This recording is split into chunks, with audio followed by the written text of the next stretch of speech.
And we're recording. Hi, Jackie. How are you? Thanks for coming here today to have this interview with me. So I thought we would start by saying perhaps you could introduce yourself and let everybody know who you are. Sure. So my name is Jackie. I'm a crypto enthusiast and investor, and I work with Aaron and some awesome YouTubers like Amina to bring DataBunker to the people and businesses who can really benefit from it the most. Awesome. I guess I can tell you how I started getting into crypto. That was back in August of 2017, and I tried mining some Ethereum on my computer, which did not work very well. So then I began investing and hodling. Then I started watching YouTubers like Bitcoin Ben to go Litecoin Summit last September and made me go even more. This industry seems to attract a lot of incredibly nice and genuine people. So I started wanting to be more involved, but aside from a couple of miners in my basement, I didn't really know what else I could do until a family friend talked about this new thing, DataBunker, that his friend was developing. Oh, how interesting. That's really cool. It's amazing how it works when you start with interest and inquiring, or like for myself, I started probably a year and a half ago investing in Bitcoin, and I had always wanted to go into Bitcoin originally when I first heard about it years ago, and I never did get off. As a single mom, I had a lot of things on my plate, and I sold my country property a year and a half ago instead of buy some Bitcoin, and then I realized how difficult for me. I thought at first it was, and then I just saw the process and learned more and more and realized it wasn't as difficult. There was a lot of information to learn. And anyway, just to give you a little overview of me a little bit, I started investing and started the meetup because of wanting to connect with other people. And it's led to some things ever since. And here I am talking to you now. It's pretty cool. So tell me then, how long have you been with DataBunker? Just since October last year, it was like a couple of weeks before I went to Vegas for World CryptoCon, and yeah, my dad was like, "Oh, you should go tell them about crypto. Oh, I don't know. It seems kind of complicated, but turns out it's not complicated at all." So I went down there, talked to them, and they went with me to that event, and everybody at that event loved DataBunker.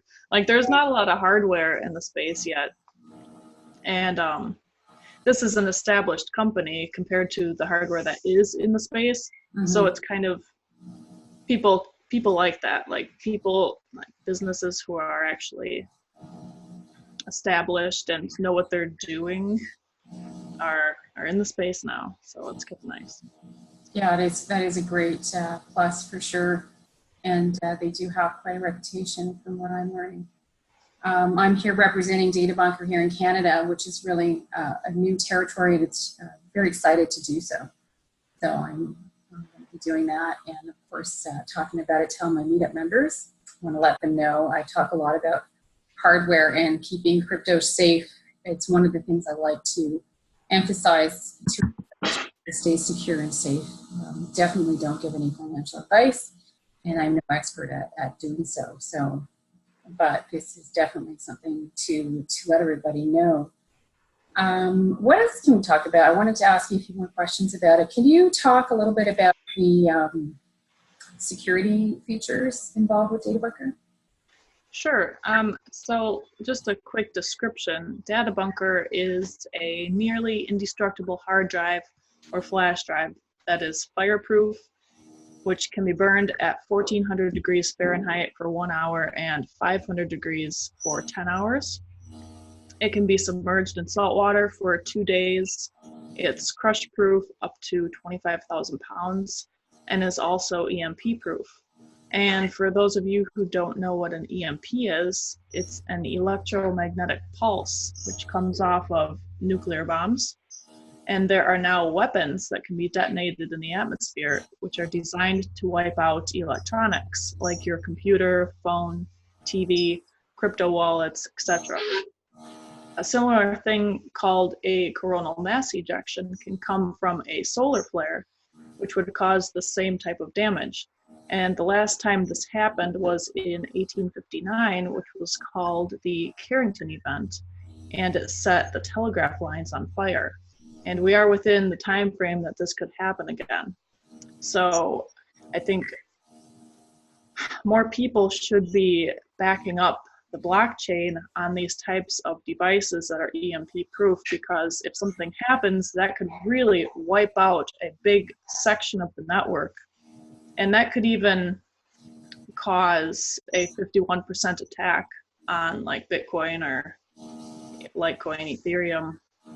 And that would be a huge issue. So Yes, definitely a great precaution to have in times like that we're in today, like EMP. Just to explain to those who may not understand what EMP means exactly, could you just elaborate a little bit more on that? a 51% attack.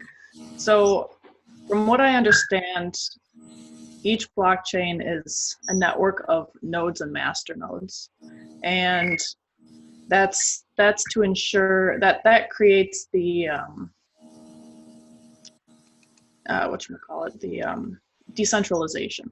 So that just happened with Ethereum Classic. Supposedly they had a 51% attack because there was enough of the network being mined or being run by 51%, and they were all in conjunction with each other. Mm-hmm. So they could say, hey, now we can take over the network, and it's whatever we want it to be. Like, we can go in and do whatever we want, basically. Hack it. I don't know if that creates the double spend thing, or if they're able to steal crypto at that point. Either way, it defeats the purpose of the decentralization. Right. Yes, absolutely. And another feature, when you talk about fireproof, my mother had, oddly enough, 2 house fires within about 6 years. And it was a building fault, I guess, the wiring. And the second one, it was a brand new building that they had built in her condo complex, and another fire occurred. And, you know, when I learned about the DataBunker, I thought how incredibly important it is to have something like this, because you can store your photos. And with my mom's fire, we had so many old black and white pictures that she had in her walk-in closet off her bedroom, where the fire had started, actually. And oh, no. all those pictures. So we don't have very many left. And we had some extraordinary old family photos from East Africa and South Africa, where I'm originally from. And it's just, anyway, horrible. So it's nice to know that you can store, I think it's, what do I have here? It's, 16,000 high definition photos, 6.5 hours of high quality video. And, you know, very, very peace of mind to know, you know, that. So anyway, I just wanted to share that little experience we had, and why I feel this is really important in a case like that. So yeah. What else I want to ask you? So what new developments are coming up for DataBunker? Sure. So we just finished our RAID system for anyone who wants redundancy within the bunker. Granted, the chips that we use are extremely high quality and shouldn't ever have an issue, but anyone who wants a little extra security, this is a great option. Right now, DataBunker is 32 gig, but we are working on larger storage capacities, like 0.5 terabyte and 1 terabyte, and even up to 30 terabytes for corporations. We have encryption software you'll be able to install onto your bunker from our website to protect your files if the bunker is physically stolen. And there will eventually be hardware encryption as well. We will have a DataBunker service, which allows people and businesses to store their bunker at our facility in Indiana. And we're in the process of building an encryption pipeline to allow people to remotely and securely access their bunker to easily update their files. Yeah. That's great. And also what I understand is for the memory, the 32 gig, you can store up to 1.4 miles high of paper for documents. Is that correct? Right. Yep. So 32 gigs is enough if you want to store just basic crypto keys and just like your will and stuff like that. Which is a lot of space for most people, I would imagine. And again, for larger like corporations or military government departments would have a larger memory where you would accommodate for that or customize for that. Yeah, that's really interesting. And like documents like, you know, marriage license, ID documents, and real estate deeds, child custody documents, power of attorneys, wills. I mean, it just goes on the amount of type of documents that are necessary to consider a storage unit like this.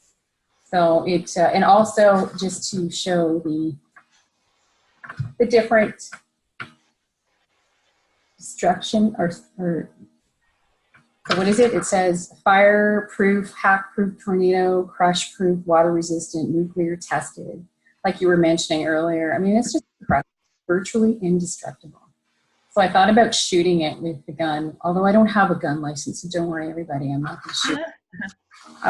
But I thought it'd be fun, or test it out somehow. I did throw it in the snow. We have a lot of snow here in Canada, in Ottawa, and I threw it in the snow, got it all wet just to have some fun with it. So I'll probably try a few more things. But very, very durable, so love it. And, oh yeah, different colors too it comes in, eh? That's what I noticed. I have the pink, and you have one too, don't you? Your DataBunker, you have one? Oh yeah, it's actually on my computer right now. I can show it to you. Oh. Yeah, you have the orange one. I love it. Out. Yeah, I know it's got a bit of weight to it, doesn't it? Yeah, 7 pounds.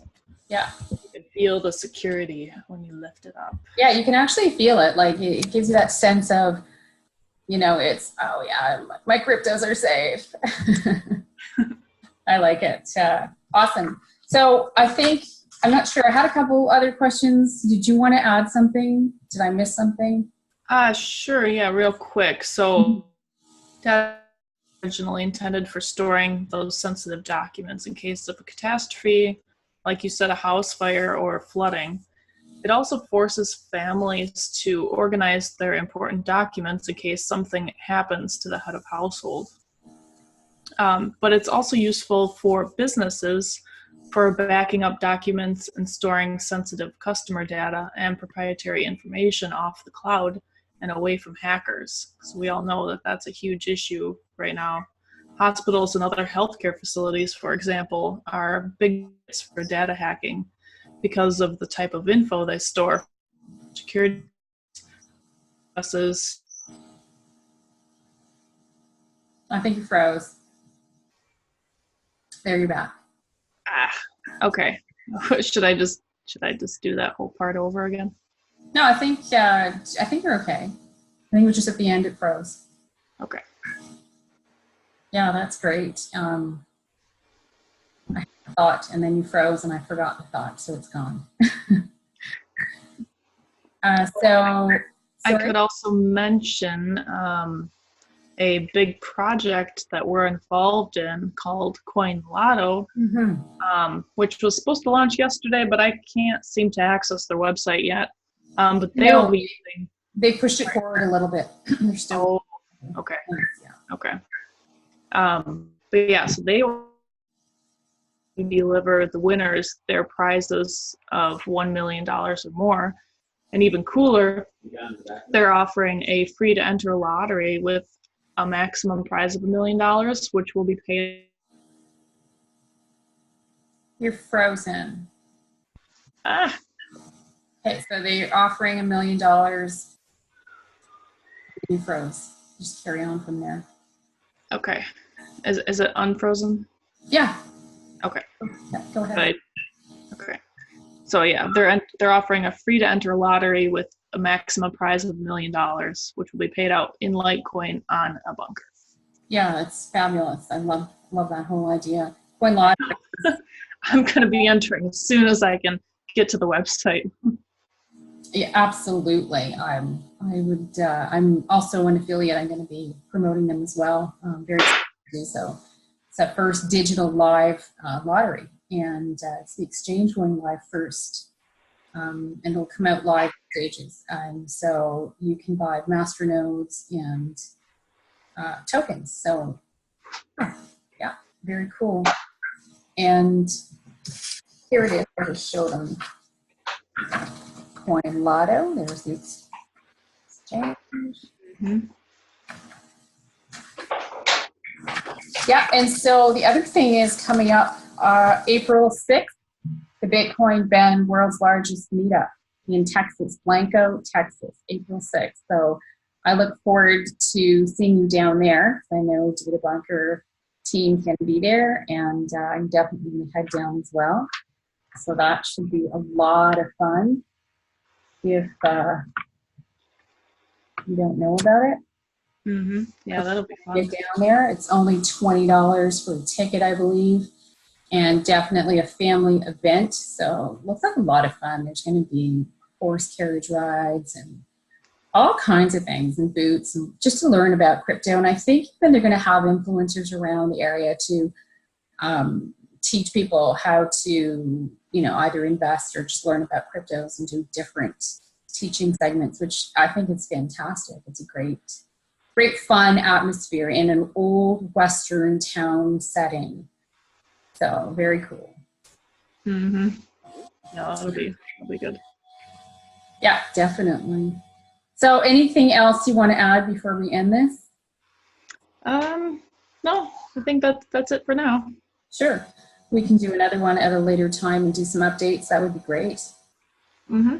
Thank you for joining me. This has been quite fun, and enjoy the rest of your Saturday. Yes, thank you for having me. You're quite welcome. Stay safe, Jackie. All right, bye. Bye.